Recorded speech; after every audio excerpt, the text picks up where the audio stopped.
Hi, everybody. Welcome back to the Gadget Lab. I am Michael Calore. I'm Nathan Olivares-Giles. And we were out last week because we were in Las Vegas at the Consumer Electronics Show, along with everybody else in the Gadget Lab. And we had a good time. Yeah, it was fun. You know, it's fun to see like all of these other journalists you don't get to see too often. What all these new companies have to show off, and what all the same old guys. Big TVs.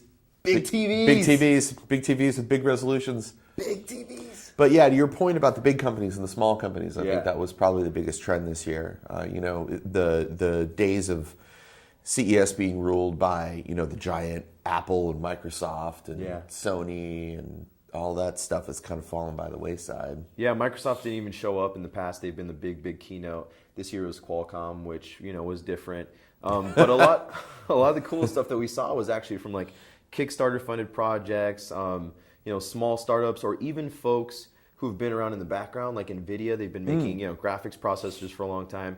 Now they're making some video game hardware. Yeah, they made a really cool, what's it called, the Shield? The Shield, yeah. It's an Android, sort of an Xbox controller with an Android screen on it. You got it. That was one of the coolest things that I saw. But there was all sorts of neat stuff from folks you just wouldn't expect. Yeah. And also, a lot of really small players are now able to get into the game because of things like Kickstarter and Indiegogo and crowdfunding projects like that. And we saw a lot of those. We also saw a lot of really interesting cross-branded headphones. Like we saw Lemmy's headphones. Lemmy from Motorhead had some headphones. And we of course, him. 50 Cent, Dr. Dre, the same old players. Sorry, that's the camera that's whistling at us right now. We'll get to that later.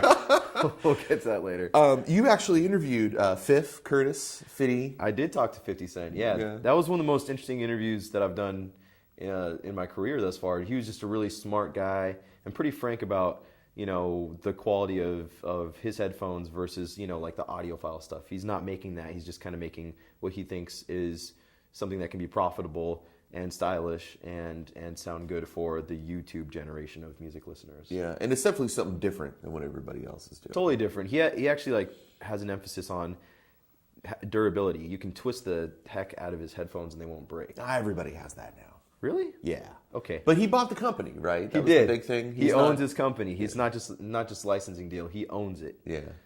It's his stuff. Well, good for him. I'm glad to see him getting out of the game and getting into the new game. I like it. As they say. Yeah. I have no idea what they say. Come on. Anyway, one of the crazy trends that we saw is a lot of hybrid devices, tablets that are also this and gaming devices that are also that. And this is one of the weirder ones we've come across recently. I say weird just because it's unexpected. Tell us about this thing. It's a camera. Yeah. So this is the Samsung Galaxy camera. And what it is it's basically a 16 megapixel camera with a 4.8 inch 720p touchscreen on the back. And it runs full Android Jelly Bean, so you can not only take a picture, but then you can upload it to Instagram, you can share it on Facebook or Google+, you can surf the web, you can check your email. So it has the guts of an Android phone. It really is like an Android phone with a big fat lens on the top of it. Which is just bizarre, man. Yeah, and it's kind of heavy, but that being said, you can't actually make a phone call. It runs on either Verizon or AT&T's, 4G, 3G networks, but you can't actually make a phone call on it, which is almost kind of a bummer because if you want it to be the one device you carry around, it can't be because you can't call on it. But it does everything else that an Android phone does, So it runs like TouchWiz? It runs TouchWiz, so you still get like all the little water droplet sound effects, and you have Samsung's widgets here and stuff like that. So if you're used to Samsung products, you're really going to probably feel it at home here. And it sells for about $550, but that's a lot of money. It's a lot of money, especially considering that the photo quality is probably around like the $200, $300 point and shoot range, in my opinion. Interesting.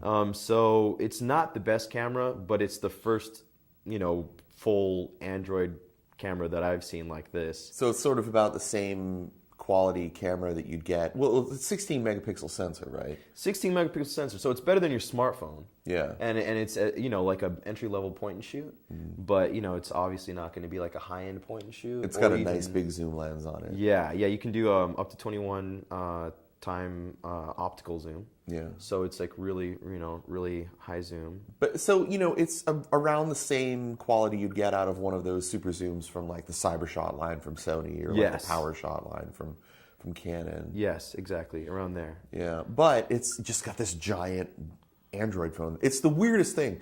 We were playing with it, and I'm watching Nate like kill spam, and look at Yelp and play Angry Birds. Yeah, and it's like it's like watching him play with a Galaxy Note or something like that. But no, it's a camera. Yeah, and with a 4.8-inch screen on the back, it feels kind of Galaxy Note-ish, and it's heavy too. So the big advantage is obviously sharing, and does it actually make it easier? Does it facilitate that? Does it make sharing things on the internet easier? Because now you don't have to pull out your little micro SD card, put it in your laptop, then share it to Dropbox or to Facebook or to Instagram. You can just do it here from this one device. All right. So if that's all you're into, cool. But if you really, care about the quality of your images, then you could probably spend your $500-600 better somewhere else, I would think. So I know you're our Android guy, but have you spent much time playing with like iPhone 5 with iCloud and shared photo streams and all that? Oh yeah. I mean,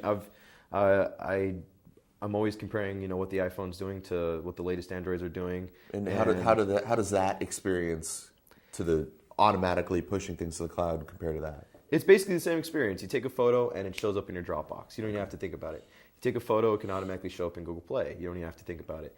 Except the one thing you can't do. Make a phone call. Hello? That's the one thing you can't do. Yeah.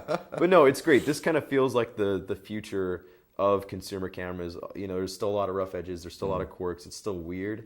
But I think we're going to see a lot more of this kind of stuff showing up here down the road. And Samsung's going to continue to make the weird cutting-edge things until the end of time. Yeah, they have so much money and they're so big that they can make anything they want. And if it fails, no big deal. They'll be all right. There'll be another one.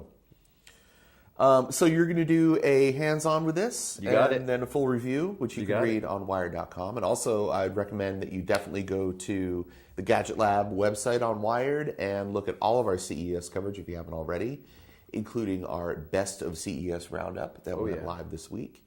And we will be back next week with more wacky hybrid devices from the Gadget Lab.